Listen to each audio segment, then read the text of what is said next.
দেখুন বন্ধুরা, আশা করি সবাই সুস্থ আছেন।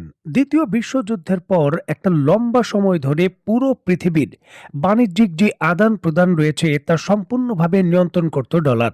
এবং হিসাব বলছে বর্তমান পৃথিবীর মোট বাণিজ্যের আদান প্রদানের অন্তত প্রায় 90% একাই ডলার নিয়ন্ত্রণ করত। তবে 2025 সালের নতুন হিসাবে বিশ্ব বাণিজ্যের এই প্রভাব বিস্তারে ডলারের অংশীদারিত্ব এখন 90% থেকে 57% এসে দাঁড়িয়েছে। ইউরোপীয় ইউনিয়নের যে শক্তিশালী মুদ্রা রয়েছে ইউরো, তার অবস্থান প্রায় 20%-এর কাছাকাছি। আর বাকি অনেকটা পুরো অংশই চীন দখল করেছে। চীন প্রতি বছর প্রায় 3 থেকে 3.5 ট্রিলিয়ন মার্কিন ডলারের পণ্য রপ্তানি করে। আর যদি চীন রাশিয়ার মতো ঘোষণা দেয় তাদের স্থানীয় মুদ্রা ক্রয় করেই আমদানিকারকদের তাদের পণ্য ক্রয় করতে হবে, তাহলে বিশ্বব্যাপী চীনা মুদ্রার অংশীদারিত্ব হঠাৎ করেই কিন্তু 35 থেকে 40% দাঁড়িয়ে যেতে পারে।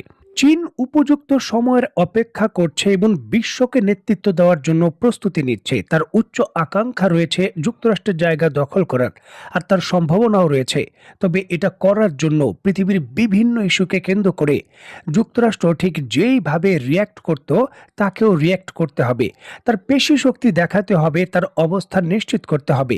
আর এইবার ল্যাটিন আমেরিকায় চীন এমনটাই করলো। ভেনেজুয়েলা এবং যুক্তরাষ্ট্রের মধ্যে যখন উত্তেজনা চলছে এবং ভেনেজুয়েলায় যে কোনো মুহূর্তে যুক্তরাষ্ট্র আক্রমণ করতে পারে, ঠিক এমন একটি জটিল পরিস্থিতির মধ্যে ভেনেজুয়েলার বন্দর থেকে মাত্র 20 কিলোমিটার দূরে নিকারাগুয়ার যে বন্দর রয়েছে এবং জলসীমা রয়েছে, সেখানে চীন তার যুদ্ধ জাহাজ প্রেরণ করেছে। স্ক্রিনে নিশ্চয়ই আপনারা দেখতে পাচ্ছেন চীনের যে যুদ্ধ জাহাজটি রয়েছে ধীরে ধীরে নিকারাগুয়ার যে বন্দর রয়েছে সেখানে নোঙর করছে।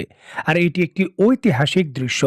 চীনের মতো সুপার পাওয়ারের ল্যাটিন আমেরিকার ইস্যুকে কেন্দ্র করে এটি প্রথম পদক্ষেপ। দেখুন, একটি দেশ